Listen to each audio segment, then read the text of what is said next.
প্রথম দিন আমরা সুইজারল্যান্ডে কি করলাম আপনাদের সাথে সেটাই তুলে ধরব। তো আমরা সুইডেন থেকে আসার সময় আমাদের ৭ দিনের যা লাগে চাউল-ডাউল, তারপরে পেঁয়াজ, রসুন এগুলো আমরা অনেক কিছু সুইডেন থেকে নিয়ে এসেছি। আবার অনেক কিছু আমরা জার্মানি যখন ল্যান্ড করলাম তখন ওইখানে লিডল থেকে কিনছি। তো সেই ভিডিও আপনারা আমার প্রথম ভিডিওতে দেখেছেন। এখন আমরা পরের দিন সকালবেলা উঠেই আগে আমাদের লাঞ্চটা রেডি করব।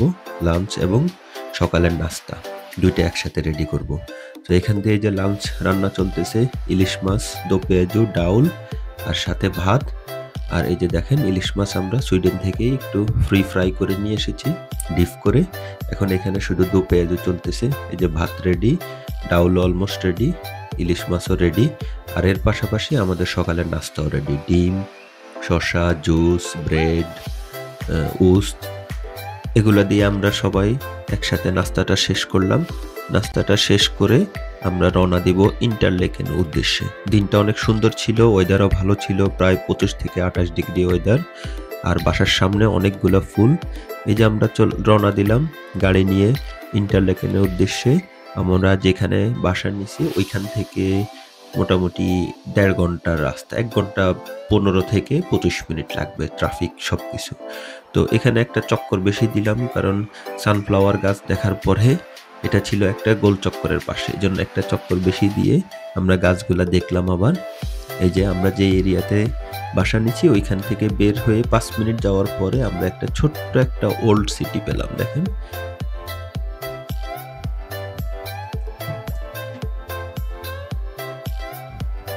আমরা ওই ওল্ড সিটির উপরে, অত বেশি বড় না, ছোট। তারপরে ওই সিটিটা পার হয়ে গ্রামের মাঝখান দিয়ে আমরা হাইওয়ে রোড ধরে রওনা দিলাম ইন্টারলেকেনের উদ্দেশ্যে। আমাদের উদ্দেশ্য হলো ইন্টারলেকেনের আমরা লাস্ট মাথায় চলে যাব। আর আমার হলো যে আমরা এক রাস্তায় যাব আর এক রাস্তায় ফিরত আসবো, তাহলে আমাদের দোনো পাশটাই দেখা হলো।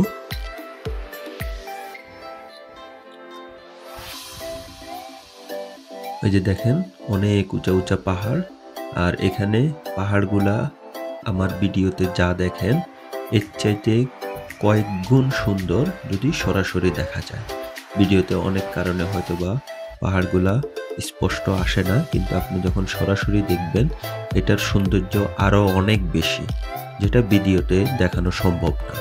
এই যে সুইজারল্যান্ডের ট্রেন, সেই ঐতিহাসিক ট্রেনগুলা সুইজারল্যান্ডের পানির পাশে দিয়ে তাদের লাইনগুলা, এটাই সে ইন্টারলেকেন শুরু। থুন শহরের পাশ দিয়ে আমরা চলে গেলাম ইন্টারলেকেনের পাশে। এই যে আমরা অলমোস্ট কাছাকাছি চলে আসছি।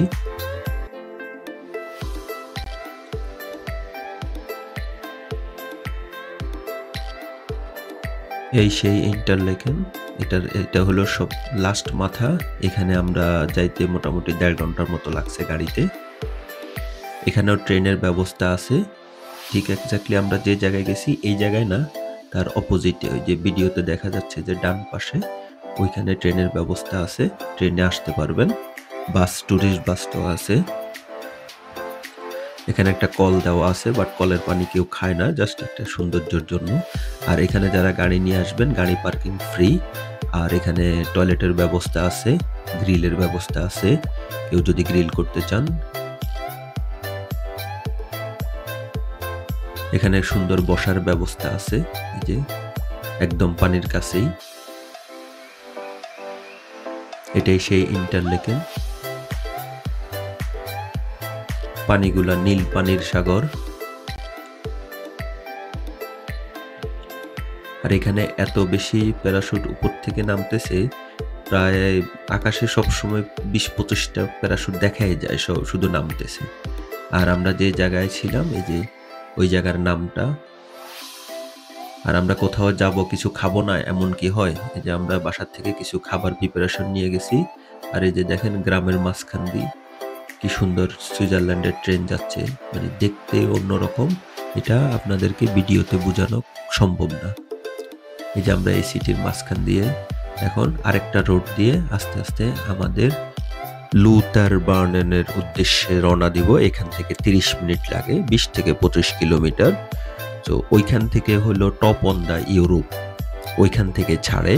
যারা গাড়ি দিয়ে যায় তারা ওই শহরে গাড়িটা রেখে তারপরে কেবল কারে যাইতে হয়, ওইখানে গাড়িতে যাওয়া যায় না। আর যারা ট্রেনে আসে তারা ওইখান পর্যন্ত আসে, এসে তারপরে ট্রেনে কেবল কারে যেতে হয়। এই সে ঐতিহাসিক ছাগল নিজেও জানে না সে যে সুইজারল্যান্ডের বাসিন্দা। কি অপরূপ দৃশ্য দেখেন বাহিরে।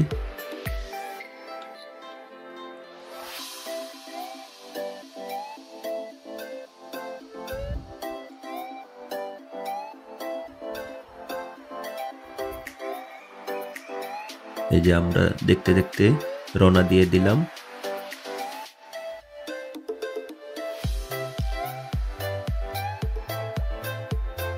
তো ইন্টারলেকেনের পাশে থেকে যখন আমরা লুতেনবর্গের দিকে রওনা দিতেছিলাম তখন ওই দিকের পাহাড়গুলা আরো অনেক বেশি সরু ছিল, অনেক বেশি উঁচু ছিল। আপনার মানে যখন গাড়ি দিয়ে যাবেন তখন আপনার দুই পাশে এই যে দেখেন কত উঁচু উঁচু পাহাড়। এটা ভিডিওতে অনেকটা বোঝা না গেলেও ওই যে আমরা একদম ওই শহরে চলে এসেছি। এই যে দেখেন দুই পাশে, এখানে অনেক টুরিস্ট ছিল। যে লুতেনবর্গ বনানের এখানে চলে এসেছি। আর এখানে একটা ঝর্ণা আছে, ওই যে সামনে ঝর্ণাটা দেখা যাচ্ছে। আর আপনারা যারা গাড়ি নিয়ে আসার চিন্তা আছে, এখানে গাড়ি 48 আওয়ার্স আপনি ম্যাক্সিমাম পার্কিং করতে পারবেন বিভিন্ন পার্কিংয়ে। আর প্রতি ঘন্টায় সুইজারল্যান্ডের টাকায় 6 টাকা ঘন্টায় দিতে হয়।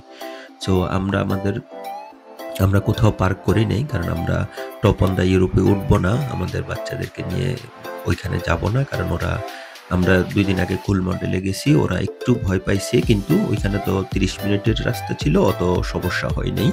ওইরকম ভয় না যেটা তাদেরকে অনেক বেশি নার্ভাস করছে, ওইরকম না, কিন্তু এটা তো প্রায় আপনার যাইতে 1.5 ঘন্টার মতো লাগে, কয়েকটা কেবল কার চেঞ্জ করতে হয়। সো এই জন্য আমরা ওই রিস্ক আর নেই।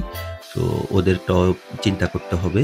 আমরা নিচে শহরটা দেখে, ঝর্ণাটা দেখে, আর ওইখানে অনেক বেশি টুরিস্ট ছিল। আমরা পুরো শহরটারে একবার গাড়ি দিয়ে দেখে, পুরো ঝর্ণাটার একটু ভিডিও করে ফটো তুলে আমরা ওইখান থেকে চলে এসেছি। ইনশাআল্লাহ আল্লাহ বাসাইলে নেক্সট টাইম ওরা যখন বড় হবে কোনো এক সময় আমরা টপ অন দ্য ইউরোপে ওঠার চেষ্টা করব। ওইখান থেকে আসার সময় এই যে ঝর্ণার যে পানিগুলা যে পড়ে, এই যে দেখেন ন্যাচারাল পানিগুলা এত ঠান্ডা। এই যে দেখেন কি সুন্দর পানি,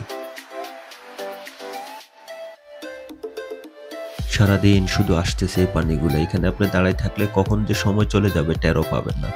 তো এর ফাঁকে আমরা আমাদের আজকে সারাদিনটা শেষ করব। আমরা এখন বাসায় ফেরার পালা। টোটালে ট্যুরটা আমাদের প্রায় 5 থেকে 6 ঘন্টা লাগছে, যাওয়া আসা সব জায়গায় দাঁড়ানো। তো সকালে আমরা যে রান্না করে গেলাম, এসে সুন্দর মতো গরম গরম ভাত, ইলিশ মাছ দো পেঁয়াজু, ডিম, ডাউল এসে পেট ভরে খেয়ে নিলাম। খেয়ে আমরা রেস্ট নিলাম সবাই। সো আজকের ভিডিওটা যদি আপনাদের ভালো লেগে থাকে কমেন্টস করবেন, জানাবেন। কোথাও ভুল হলে ক্ষমার দৃষ্টিতে দেখবেন। ভিডিও ব্লগ করার ট্রাই করলাম। ধন্যবাদ সবাইকে। আশা করি ভালো থাকবেন সবাই। আল্লাহ হাফেজ। আসসালামু আলাইকুম।